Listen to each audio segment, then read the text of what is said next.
صرف کیا سمجھتی ہیں کہ کون سی حدیث کس بارے میں ہے؟ میں کسی دنیاوی تعلیم کے بارے میں یہ نہیں بتا سکتی کہ پیارے نبی نے اس فزکس کے بارے میں یہ ارشاد فرمایا، کسی کے بارے میں، کیمسٹری کے بارے میں یا دنیاوی جتنی کتابیں ہیں اس کے بارے میں اللہ کے نبی نے یہ ارشاد نہیں فرمایا۔ اللہ کے نبی صلی اللہ علیہ وسلم نے ارشاد فرمایا تو قرآن اور حدیث کے بارے میں فرمایا۔ اللہ کے نبی فرماتے ہیں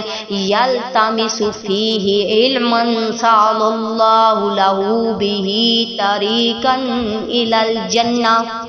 جو بندہ علم تلاش کرتا ہے، علم تلاش کرنے کے لیے نکلتا ہے، سأل اللہ، اللہ تعالیٰ آسان کر دیتا ہے، بہ طریقا الی الجنہ، اللہ اس کے لیے جنت کے راستے آسان کر دیتا ہے۔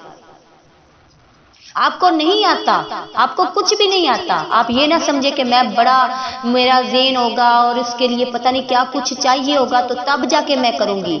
اگر آپ صرف آپ کی اللہ تعالیٰ نے نیت دیکھنی ہے، انما الاعمال بالنیات، اگر آپ کی نیت صاف ہے، آپ یہ سمجھتی ہیں کہ میرا جذبہ تو بہت ہے میں کروں گی، تو اس جذبے کی وجہ سے، اس نیت کی وجہ سے اللہ تعالیٰ آپ کے لیے جنت کا راستہ آسان کر دے۔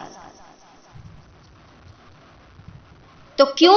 آپ کو چاہیے کہ آپ کے ان بچوں کی وجہ سے، جن کے لیے آپ صبح سے شام تک اپنی زندگی کو لگا رہی ہیں، کیا کون سی گارنٹی ہے کہ کل ان بچوں نے آپ کے لیے کتنی زیادہ محنت کرنی ہے، کتنی دفعہ کہیں گی اللہم اغفر لہا